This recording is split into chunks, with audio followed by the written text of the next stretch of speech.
Ahojte! Dnes sa pozrieme na príbeh Nitrianskeho údelného vojvodstva. Miesta, kde sa dejiny Slovenska a Uhorska preplietali od samotného začiatku.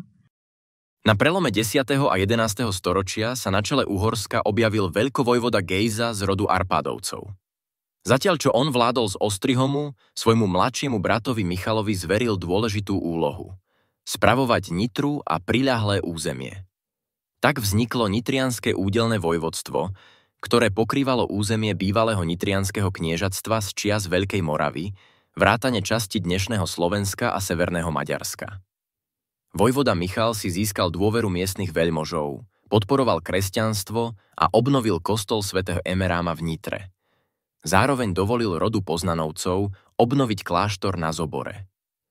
To, čo vyzeralo ako pokojná spolupráca, však čoskoro vyústilo do konfliktu. Gejza si prial, aby po jeho smrti nastúpil na trón jeho syn Štefan. A keďže moc jeho brata Michala v Nitre stále rástla, rozhodol sa konať. Okolo roku 995 dal Michala odstrániť a miesto neho dosadil do Nitry svojho syna. Štefan sa zároveň oženil s bavorskou princeznou Gizelou a tým si upevnil svoju pozíciu. Michalovi synovia Ladislav Lisý a Vazul museli újsť, aby si zachránili holý život. Dlho však mimo hry nezostali.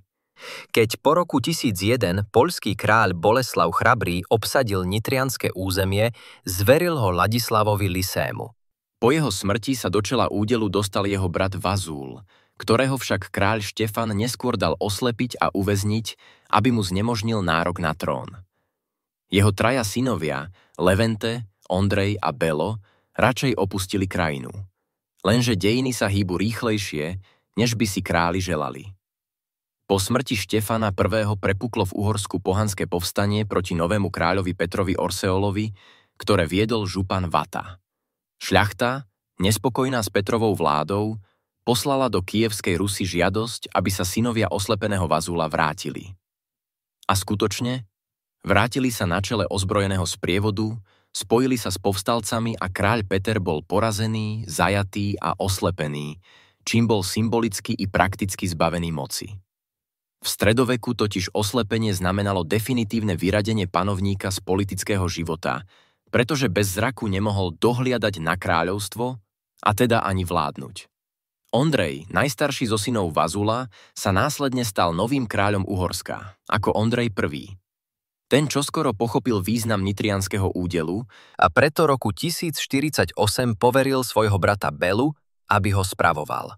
Nasledovalo zlaté obdobie nitrianskeho vojvodstva. Vojvoda Bela a jeho synovia Gejza I. a Ladislav I. tu vládli s veľkou samostatnosťou, mali vlastnú armádu, razili vlastné mince a udeľovali majetky. Niekedy viedli dokonca aj vlastnú zahraničnú politiku.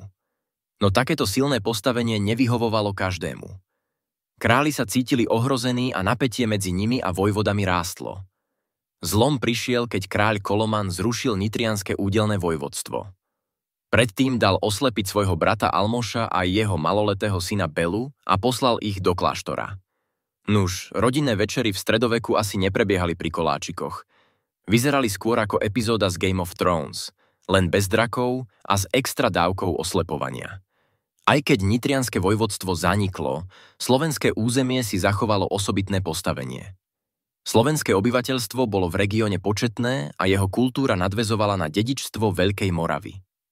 Pre mnohých znamenala Nitra akési pokračovanie slávneho kniežatstva z 9. storočia, hoci v nových politických pomeroch.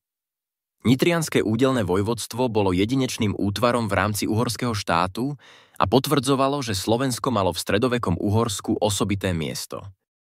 A tak sa príbeh Nitrianskeho údelného vojvodstva uzavrel, plný intríg, zápasov o moc aj nečakaných zvratov.